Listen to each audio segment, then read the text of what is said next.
Good morning from the Crown of Karelia dining room. We are back in here for breakfast. Ty is already downed 2 waffles as we've been sitting here. Chad's got a waffle, some yogurt, same thing as yesterday.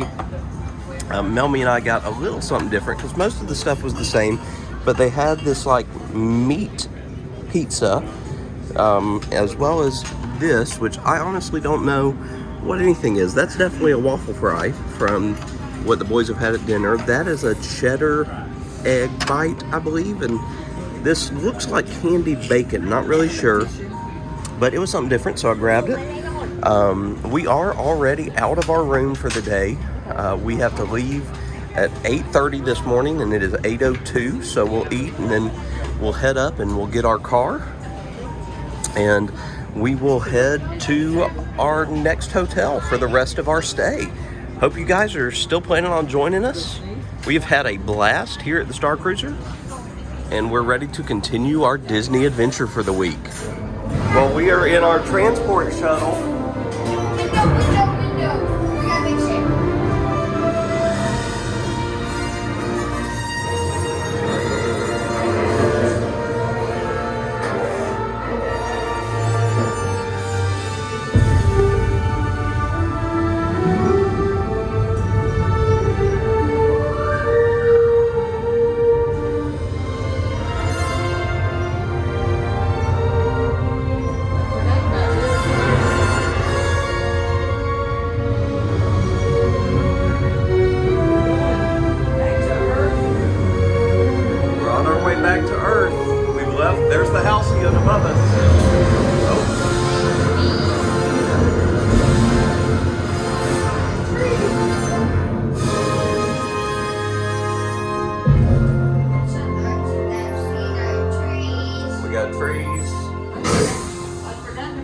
We're back. Yep, and we had this one all to ourselves. So our Starcruiser journey has come to an end, unfortunately. We'll see you later, Chandra-La Starline.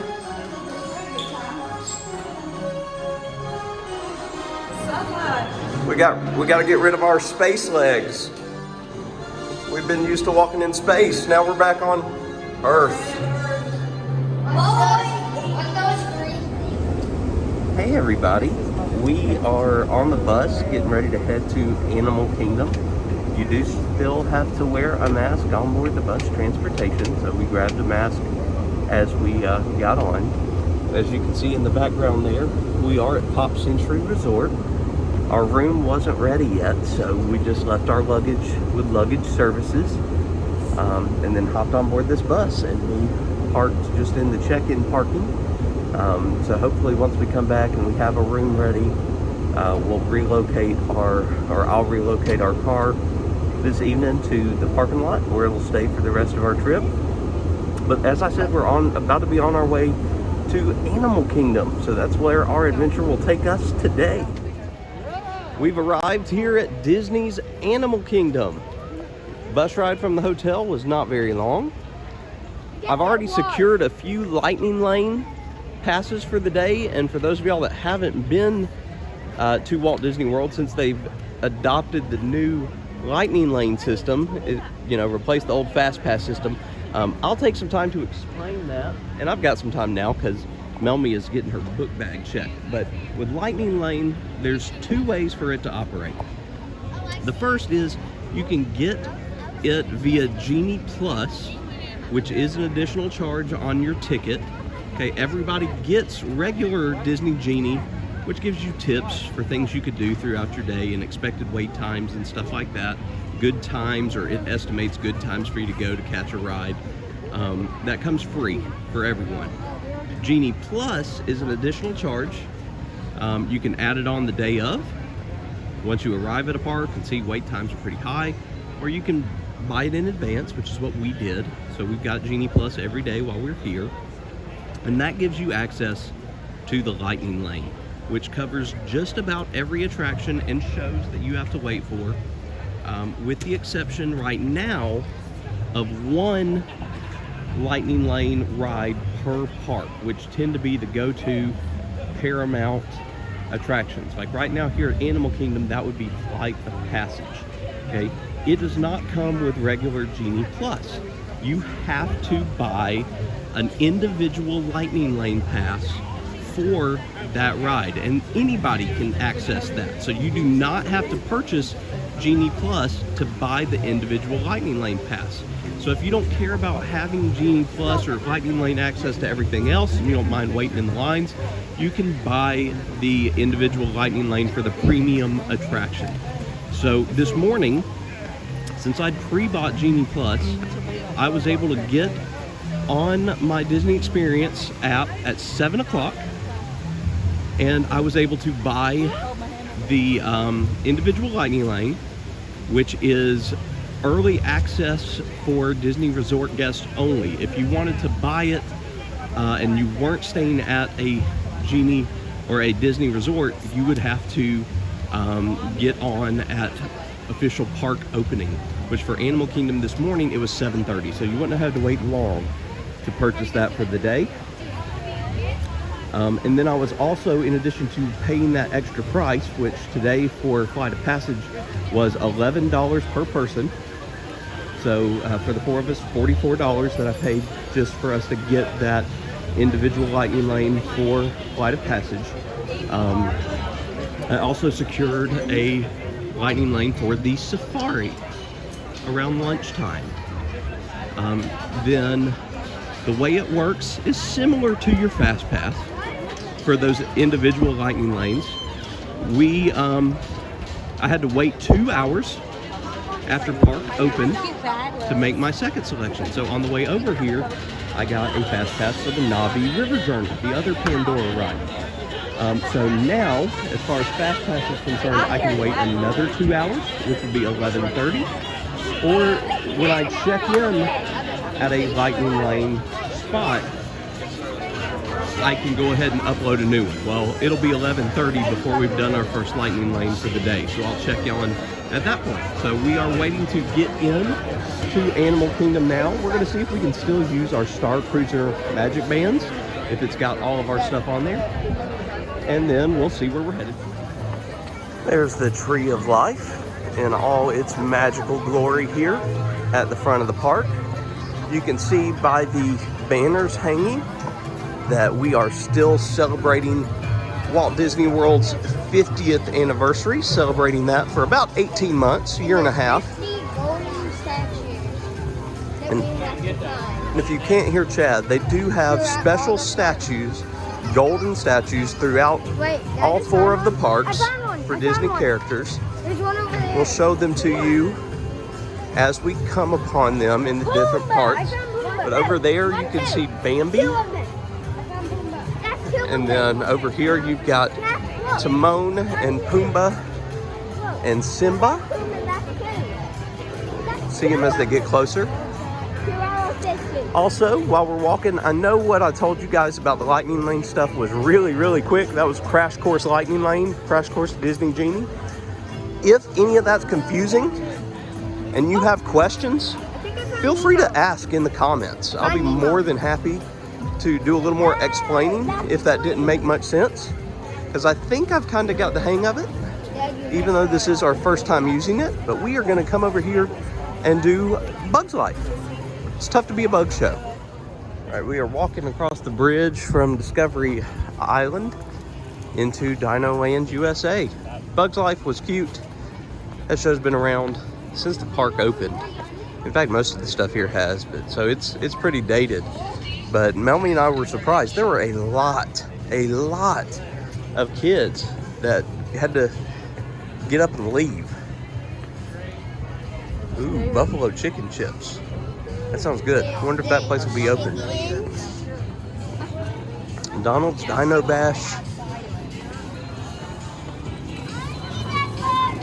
We're making our way over to Dinosaur. They did get rid of the Primeval Whirl back here. We have never ridden it. It's never been open as long as we've been here. But it is now gone, no longer here. But I think we're gonna go wait on Dinosaur because we're just gonna make our way around the park in this counterclockwise direction, which is typically the opposite of the way that we normally go. We passed Kevin from Up on our way over here. I did not get him on camera.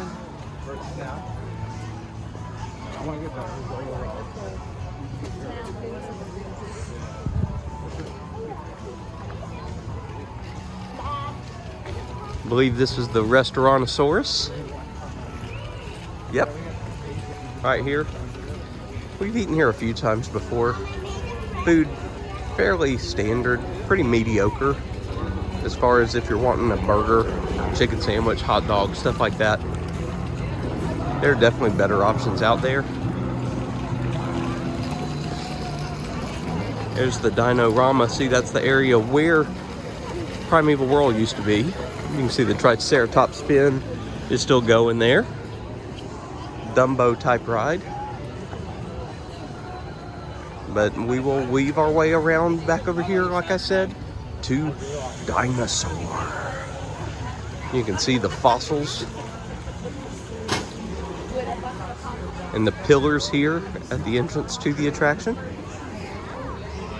It had a posted 50-minute wait. So we'll get over here and we'll see if that is still the case.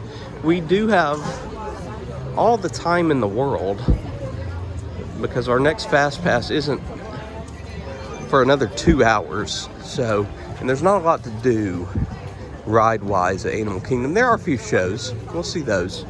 But we have plenty of time. So it wouldn't hurt us to have to face a lengthy wait. So, not to mention the queue here is inside. So that won't be too bad either.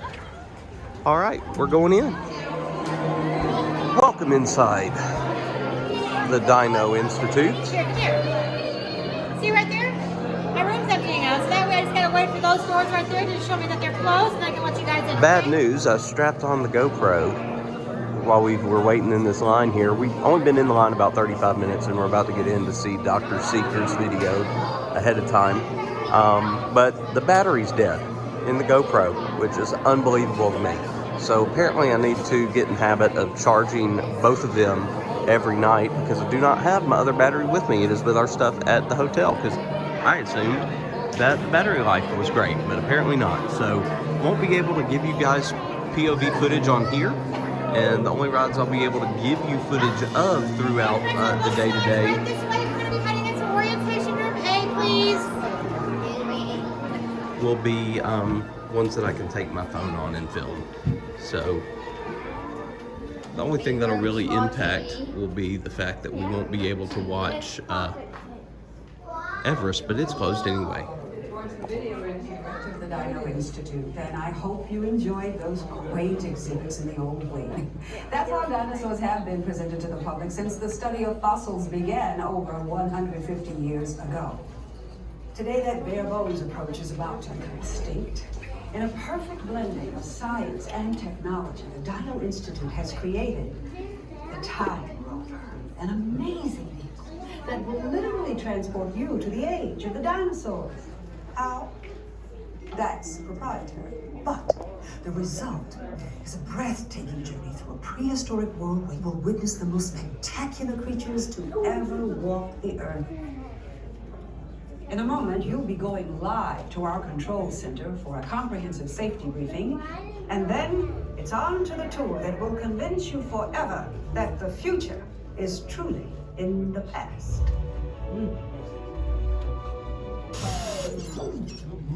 Hello there. Welcome to our little trans-dimensional joyride, folks. I'm Dr. Seeker, your friendly controller, and a heck of a paleontologist, if I do say so myself. But let's not talk about me. Let's talk about you and how you can help me make history today with the Time Rover. It's like this. If I can bring you back from the Cretaceous period, it stands to reason that I can bring back a live dinosaur with you. And not just any dinosaur. Take a look at this guy. He's an iguanodon, and I'm certain that he is the key to understanding these magnificent creatures. I tagged him with a locator during an unauthorized field trip. Otherwise, I'd be traveling with you. Right now, our dino should be about here, at the very end of the Cretaceous period. That's where you're going today. I've arrived, it seems, just in time to correct a little misstatement. Dr. Marsh. That is impossibly close to the giant asteroid impact that destroyed most life forms on Earth. Our tours are designed to take you to the early Cretaceous period. And I can assure you that all time rovers have been securely locked on those coordinates. That's right. See? Securely locked. Access denied. Continue. Of course. We were just talking about seatbelts. Plug them in, use them. It can get kind of choppy out there, so keep your hands and arms inside the vehicle at all times.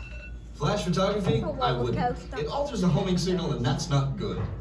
Oh, and one more thing. Those locked coordinates. We're in. Now, here's the drill. You follow the homing signal to the iguanodon. Then I'll enlarge the transport field, and boom, you're back with one additional passenger extra large. And don't worry about that asteroid. You'll be in and out of there before it even breaks the atmosphere. Trust me, what could go wrong? Okay, we are inside the control center.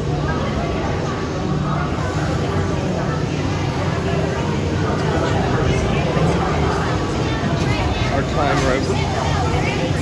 Just wanted to show you guys. I'm not going to be able to film on board. You can see the transport.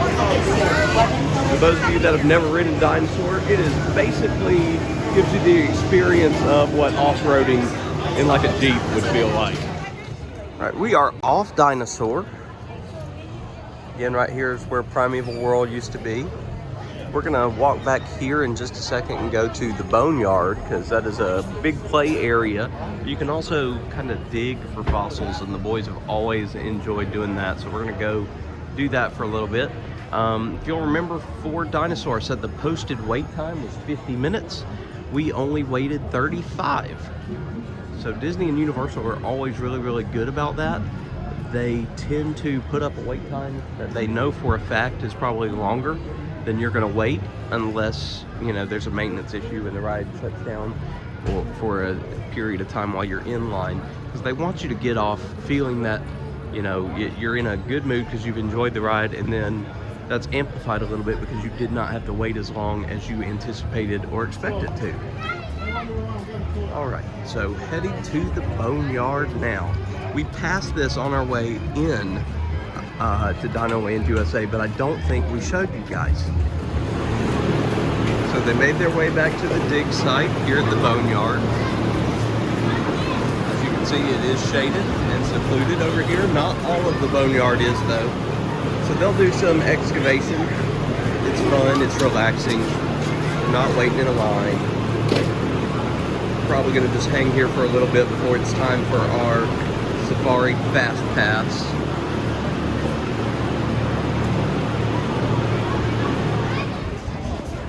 This gives you a little bit of a shot of the rest of the Boneyard play area.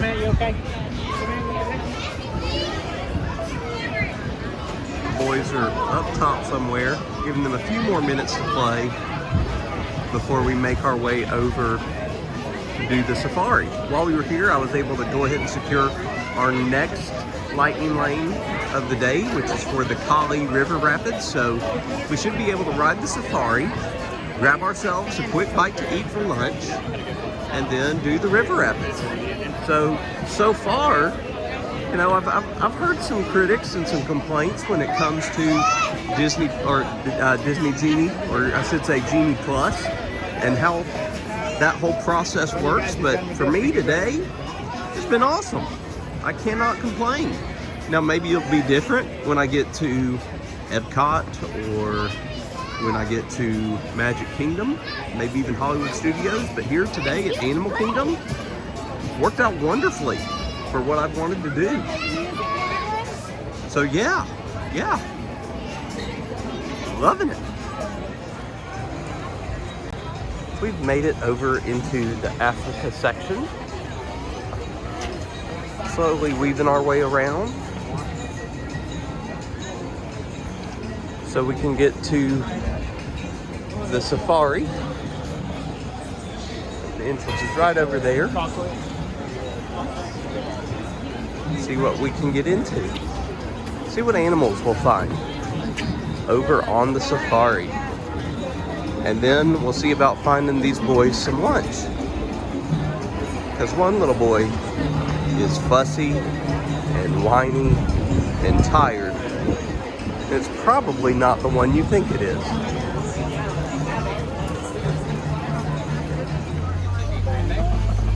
So on your right, you'll find the bongos there. Bongos are given the nickname the ghosts of the forest because they're rarely seen. Both the male and female bongos have horns that are going to lean back, which is going to help them get through any thick and tangled underbrush that may get in their way.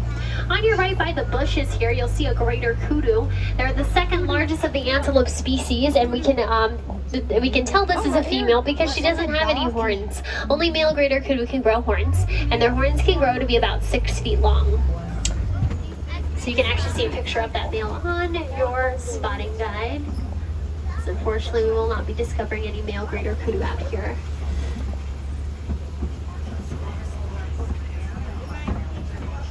There is another animal over on your right. It's just hiding really well behind that bush, but there is an okapi back there. You can only see a little bit of her legs.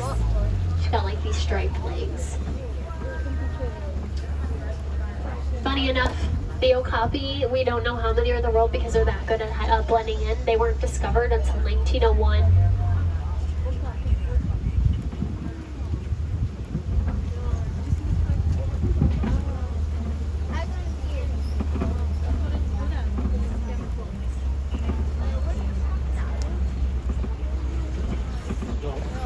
So on your left, there's the black rhinoceros. Black rhinos weigh about 3,000 pounds. That makes them one of the smallest of the rhino species. Unfortunately, rhinos, they are being poached because of their horns. Some cultures believe there are medicinal properties in a rhino's horn. However, their horns are only made of keratin. That is the same material that our fingernails are made up of. So there's really no special value to those horns whatsoever. In fact, there are less than 5,000 black rhinos left in the world because of all of that poaching that is happening to them.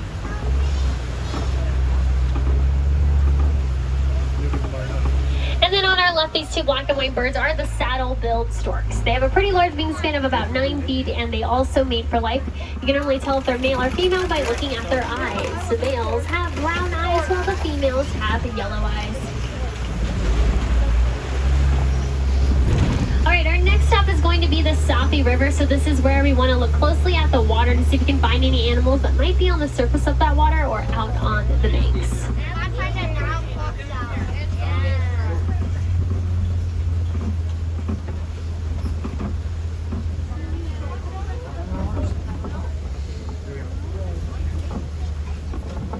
All right, so we're here at the Sappy River. If you look on your right there, there's some Nile hippos.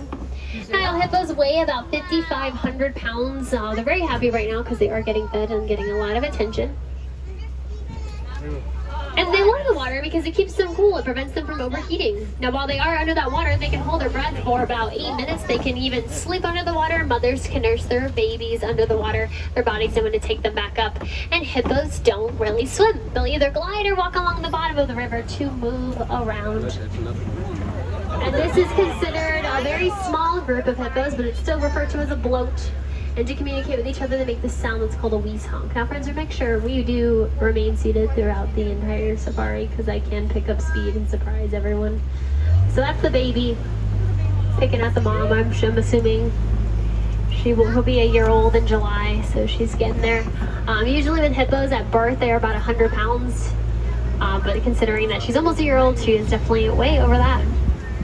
Probably close to like 500 pounds now.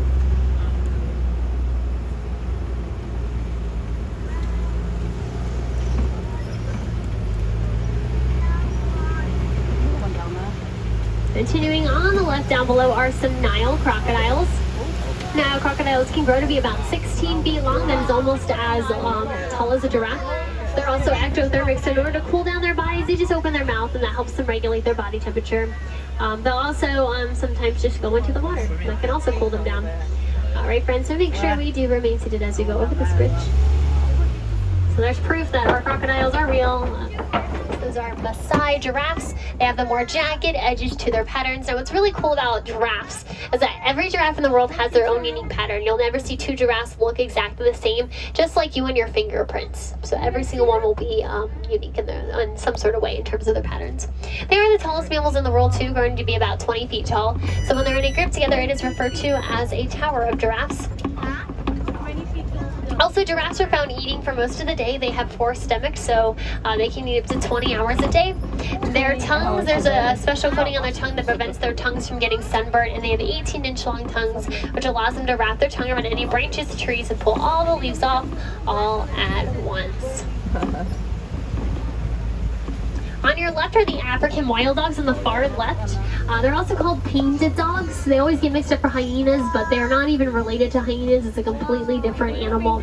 So the painted dogs are the most successful mammal hunters, better than any other animal out in the wild. They hunt as a pack and they attempt to wear their prey down to the point of dropping from exhaustion, which works 80% of the time.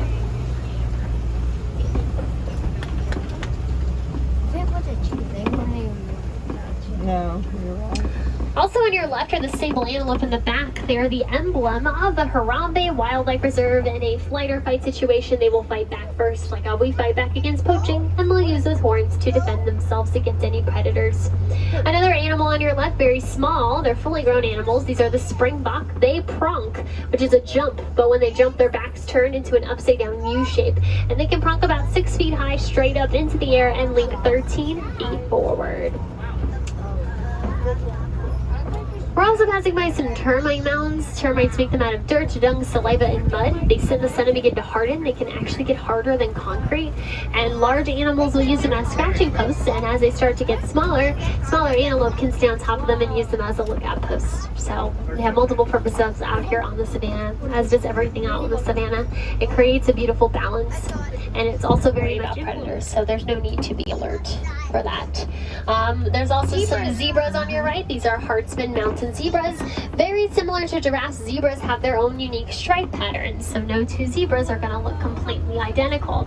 For these zebras, they have this extra set of skin on their neck called a dewlap. That's to help cool them down. And they have black noses, indicating that they are black with white stripes. As for a group of zebras, if you ever find a group, it's called a dazzle of zebras. Everybody's just been there and having something. They're all happy and they're all happy. It's good. We get to see them. Wonder what they're eating. That giraffe, he's going to walk right up on us. Look at him. Look at him. Wow.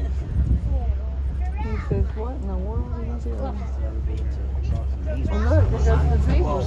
Oh, and there it goes running. Yeah, I think that's my fault. Another animal underneath the palm trees here on your right has those large horns. That is a collie cattle. They're the only domesticated animals out on the savannah, and those horns will be their own built-in cooling system. So their horns are, there's actually a honeycomb structure in their horns to help blood circulate through, regulate their body temperature. On the other side of that hill are all of the wildebeests.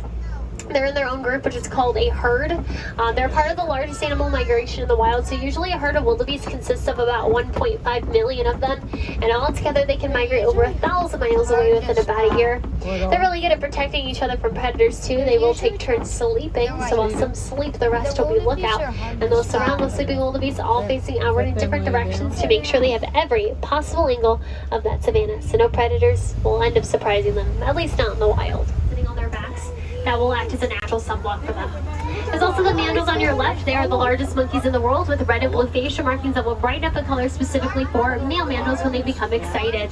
So there's a lot of activity going on here.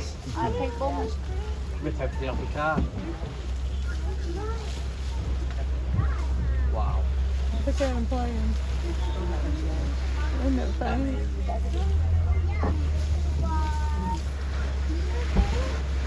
Okay, so we gotta keep on moving, guys, unfortunately. Hopefully some brine shrimp that contains beta-carotene, which will turn their feathers pink. When they're first born, though, they are born with gray feathers, so a couple of them are still partially gray, indicating they're juvenile flamingos, meaning they're not babies, but they're also not adults either. They're just kind of in an in-between phase.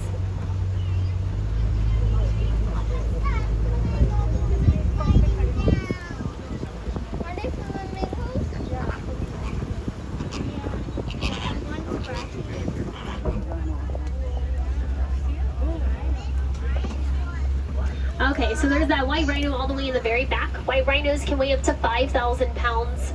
There's actually an even smaller one over there as well. We've been able to welcome 3 new baby white rhinos to our group or crash of rhinos recently.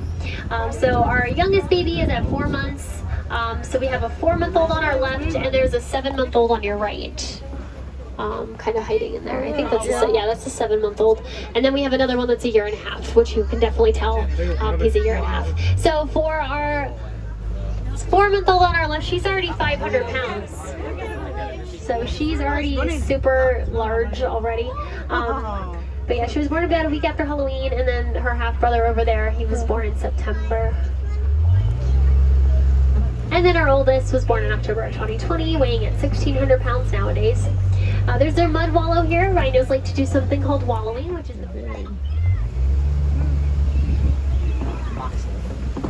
on your left, you'll find the cheetahs on this left field laying out. Cheetahs within about 3 seconds can begin running up to almost 60 miles per hour and maintain that speed for about the length of 3 American football fields put together. They also have these black markings that start in the inner corner of their eye that go down their face. Those black markings help protect their eyes from the sun, kind of like built-in sunglasses. And then we're going to find some of the Kopi rocks, and this is where we'll likely maybe find lions. Lions, though, will be caught sleeping. They are more active at night when they're going to hunt. Their night vision is 6 times greater than a human's night vision, but lions still can't hunt with that advantage. They can only run up to 25 miles per hour, so all their prey are faster than them, so they are successful at hunting 20% of the time. Also, male lions do not contribute with the hunting. They stay at home and protect the rest of the pride while the females go out and hunt, and usually they're going to hunt as a pack to increase their chances of catching something. But prides of lions can range from 3 to 40 lions altogether. They're the only cat to form groups that large. Our pride consists of 3, so there are 2 females and 1 male. So maybe they're on the other side of this rock, and you might catch a lion before I do.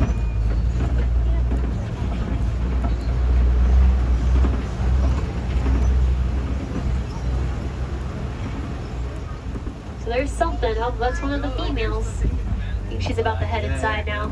Oh yeah? She's over it. So they can basically, so with the lions, they can choose. And he's the only Vaughn's buck that lives here. He's the oldest living Vaughn's buck, actually. He's 16, 17 years old. On our right, we can see the ostriches. They're all females. You can tell by the gray feathers. Even though they are the largest birds in the world, they cannot fly. They can run up to 40 miles per hour. They use their wings to change directions. Those are eggs. So our females do lay eggs. If they were to hatch, it would take about 40 days for them to hatch. They're pretty durable eggs too. A 200-pound person could stand on top of those eggs and not end up breaking them.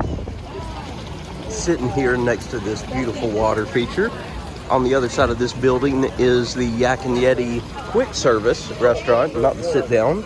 That's what we got. Got myself a nice cup of root beer, some honey sesame chicken with white rice.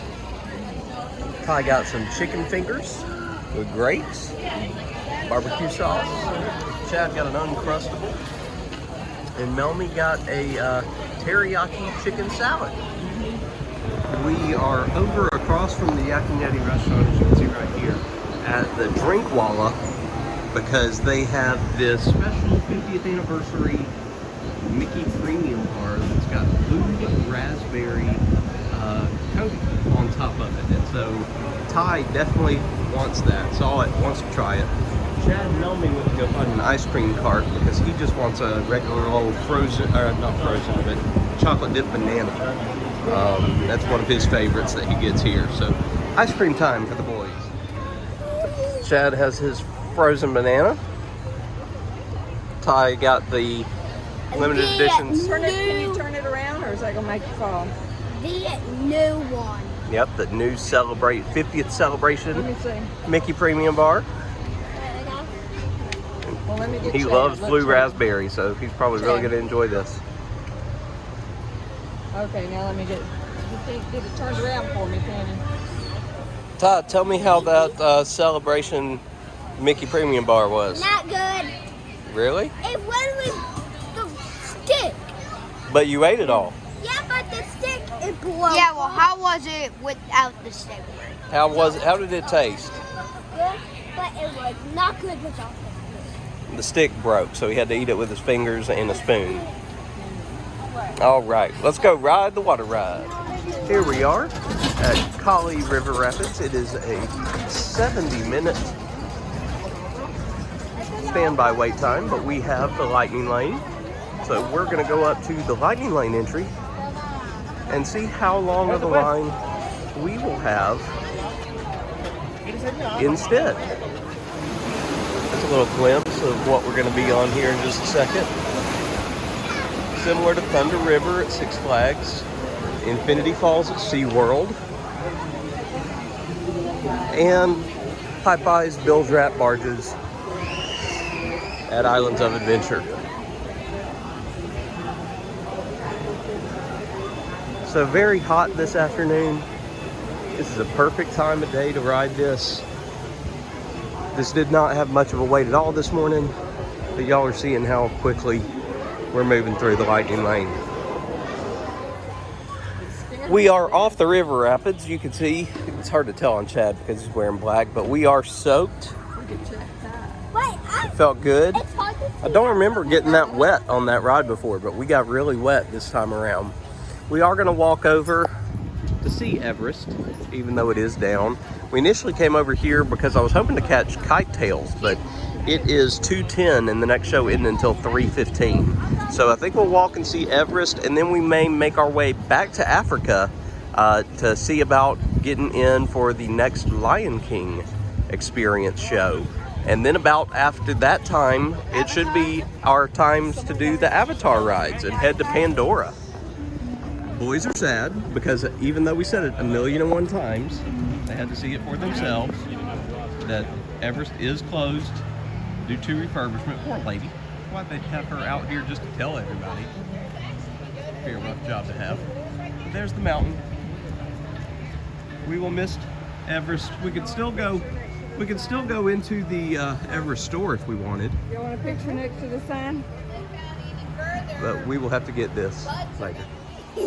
We're in the Yeti Shop over here by Everest, where you can get all of your Asian merchandise. That's cute. Got a Yeti Spirit jersey. Just a regular old Disney Spirit jersey. Expedition Everest safari jacket or expedition jacket. You got summit gear. Yeti for anything. They've got a shirt that says "Y'all Yeti for this," and I really like that. Ooh, really liking this trucker hat. Yes, sir. Some cute stuffed abominable snowmen. It reminds me kind of those clowns that you see at carnivals. You know, that you gotta hit with a ball or something and knock it over. I want it.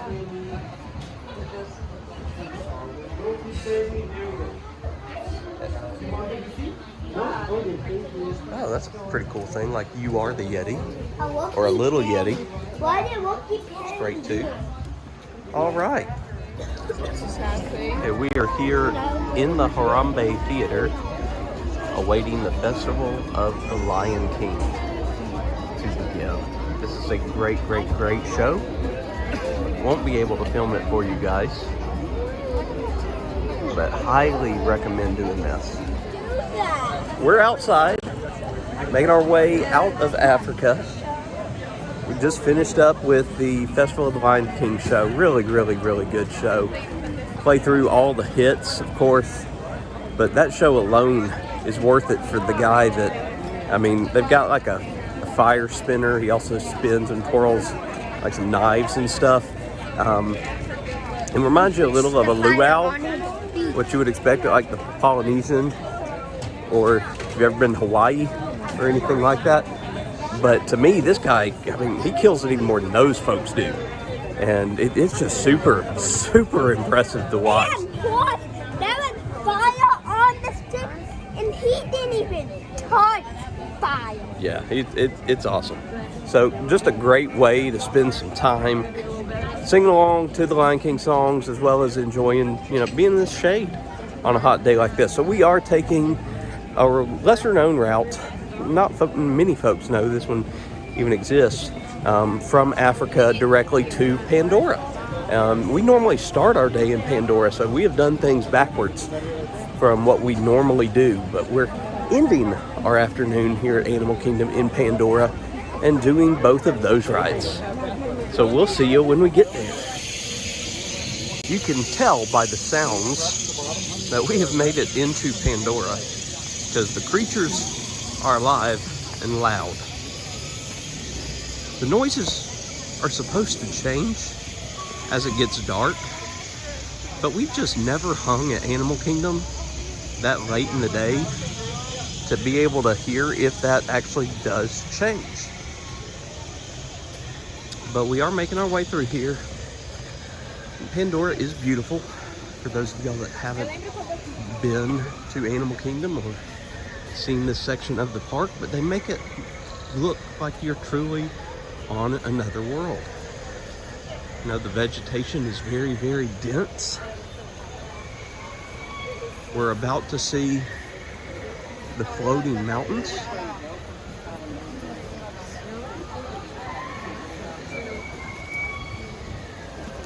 They did a great job. The Imagineers did, putting together those floating mountains.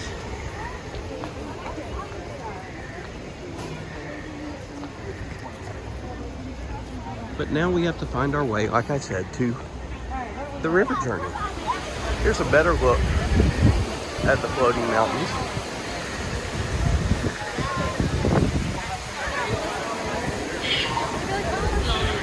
Many different cascading waterfalls spread throughout this area. Back there is the Flight of Passage view. We'll make our way back there, but we're coming to the other side, what I consider the front side of Pandora, to ride River Journey. And River Journey, you know you're here when you see this wicker sculpture out in front that's supposed to represent the shaman that you see at the end of the ride. And look, our standby wait, we've got Lightning Lane. Let's see how long it takes us. We've made it into the tunnels for the Navi River Journey. We didn't have to wait too long. It was the longest Lightning Lane we've had to wait for, but maybe 5 minutes, if that. I am planning to film on this ride, but due to the music and stuff like that, don't want to get a copyright claim. Already had one of those on this trip, so I believe. Okay. So I am probably going to have to cut the audio on this clip.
right, hope you guys enjoyed that. I probably sped it up too because I just forget how slow that ride is. A little over 5 minutes and you move super, super slow. But it's calm, it's peaceful, it's air conditioned, and the sights are pretty. And now we're gonna make our way over to Flight of Passage. Again, this was the individual lightning lane that I purchased first thing this morning. And here it's gonna be the last thing we do, more than likely, unless we can make it to see kite tails or something. I think I'm gonna be a little disappointed though, because one of the coolest things about this ride is the queue itself. And I have a feeling with the lightning lane, it's gonna make us bypass the queue quite a bit, but we'll see. Here we go. Okay, we're walking through the queue, but again, the cool stuff, aside from the scenery and the beautiful waterfalls, is really inside, and I don't know how much of that we're bypassing. Don't think I showed you guys, but the wait for this is 85 minutes, and that's really the lowest it's been all day. So we'll see what the wait is like for us here in the lightning lane.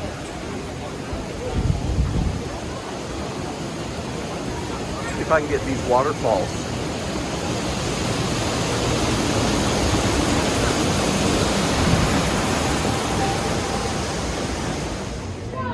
So we did skip most of the queue. We're all the way up here, getting ready to be separated into the link chambers. And of course we'll get the small little pre-show before we get to experience that. We need you to enter the room and stand on your assigned number. You're not on yours? Okay, you weren't. Just 15 active.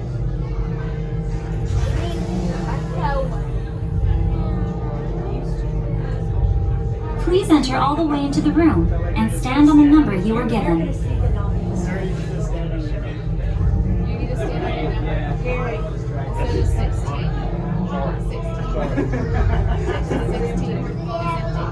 Please make sure you can all see the screen.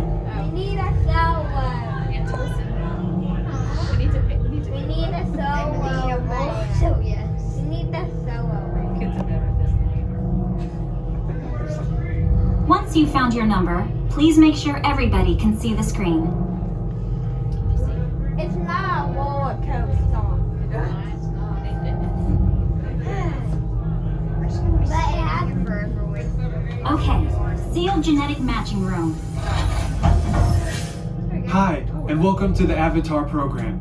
Soon, you're going to have a chance to undertake an amazing Navi rite of passage, riding on the back of a Banshee by being genetically matched and linked to an avatar. Using avatars to fly this way was all figured out by my boss, Dr. Jackie Ogden. She leads our science team, which is part of the Pandora Conservation Initiative, and we're here in the Valley of Moara studying banshees and their environment.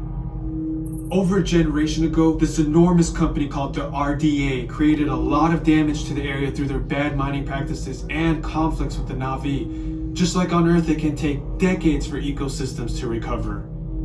One way to understand what's going on with an ecosystem is to study what are called Keystone Species. These are animals like tigers, jaguars, seals. The Banshee is one of these important animals. Dr. Ogden is the foremost expert on studying the Ikran and has spent years researching them. Unfortunately, banshees live high in rookeries and humans can't get anywhere near them without becoming their lunch. But the Na'vi and avatars can. In fact, the Na'vi have been riding on the backs of banshees since their earliest history. Thanks to science, avatars can ride on banshees too. That's why you're linking to an avatar. It was Dr. Ogden who restarted the Avatar program. It's because of her that you're able to go through this rite of passage today. Pandora is a breathtaking natural world. I cannot wait for you guys to see it for yourselves. So, let's get ready for our next...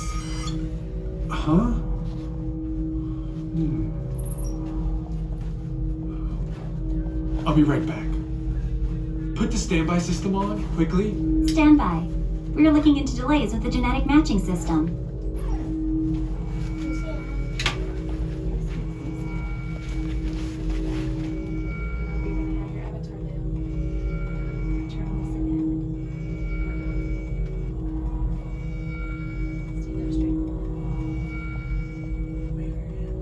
Starting system-wide diagnostics. Help us out and move around a little.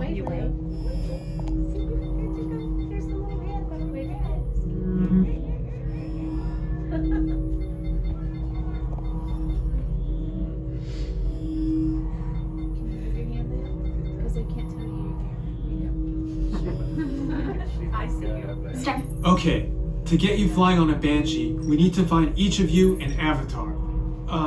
Let's prep the genetic sampling. I'm on it. Okay, first we need to find the compatible match of your genetic material with the genetic material of one of the avatar bodies that we already have. Once we do that, you'll be able to link to that avatar and fly. Help us out and move around a bit. Almost. Yes, got it. Now, let's find you your avatar matches.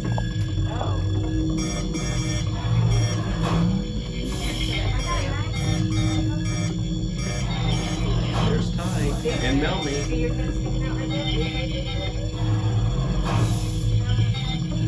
There's me. All right, you've all been matched with avatars. Looks like they're ready for you in the next room.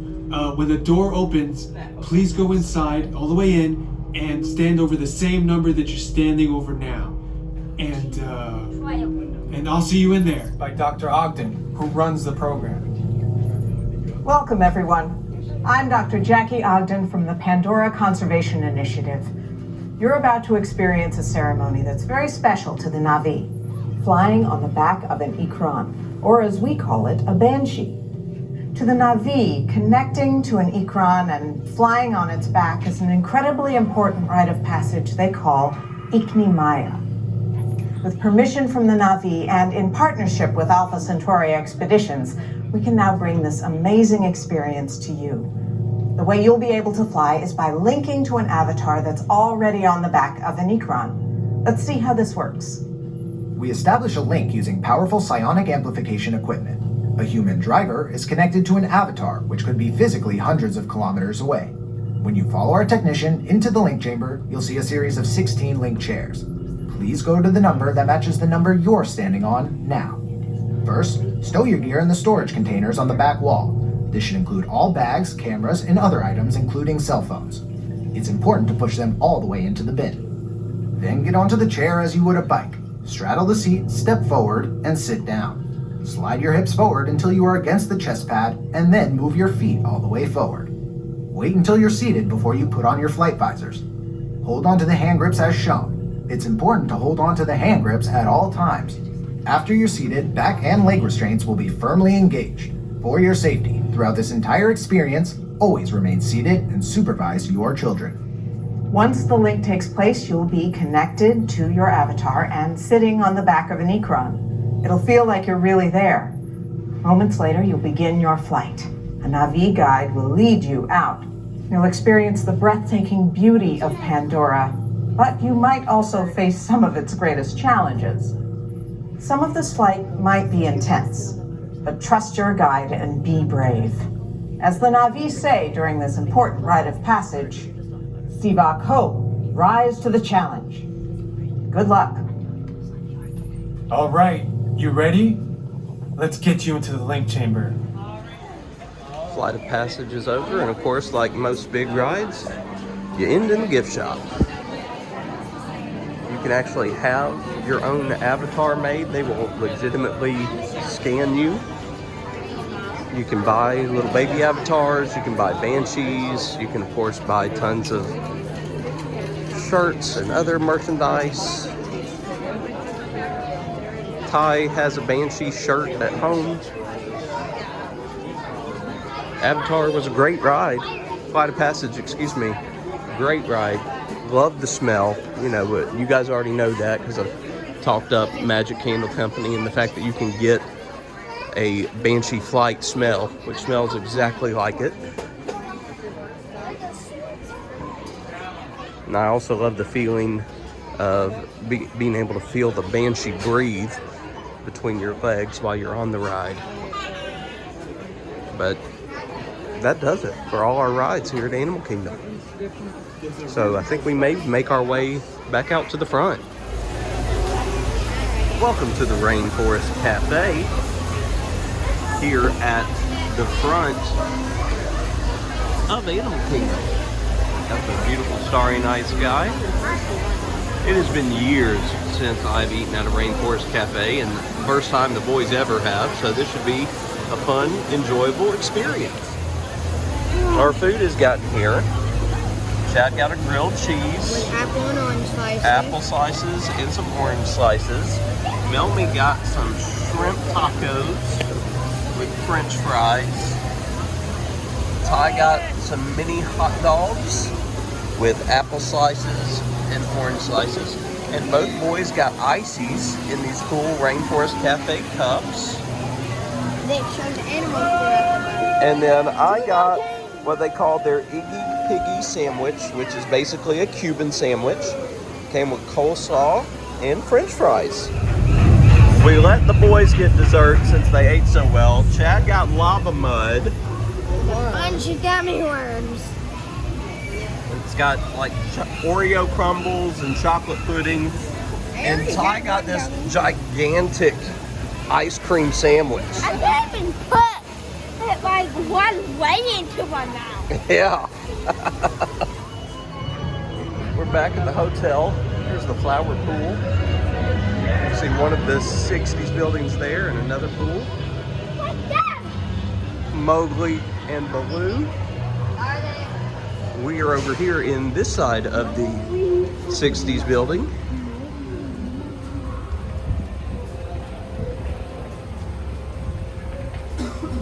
Making our way to our room.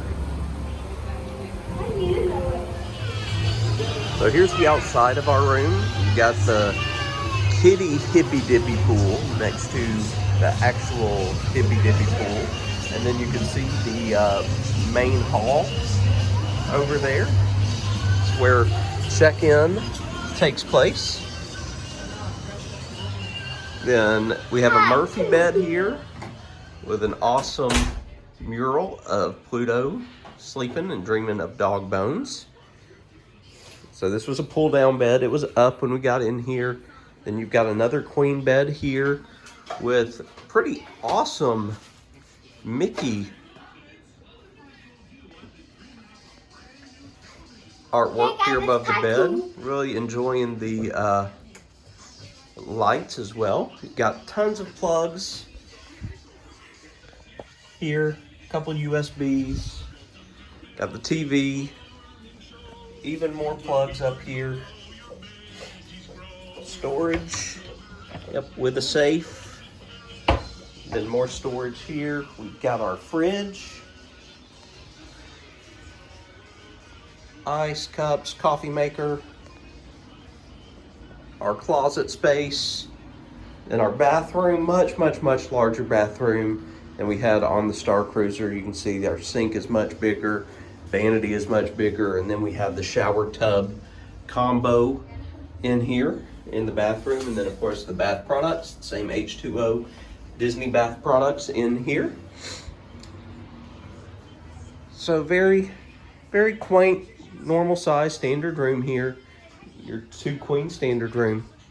So that is our room for the evening. I think that we are just going to make a night of being in here and getting our stuff put away and rested up so that we will be raring to go tomorrow morning. So all in all, fantastic day today. We've got a lot packed in there. Switched hotels, hated leaving the Starcruiser, but we had a blast at Animal Kingdom. Got a whole lot done, and I'm beat. I don't know about everybody else, but hope y'all enjoyed this video. We've still got, we're halfway done. We've had 3 days. We've got 3 more days coming your way. So check out tomorrow. We'll be at Epcot. Y'all have a great rest of your day. My name's Eric, and I'm a safari guide here at Rainforest Cafe. What's your why?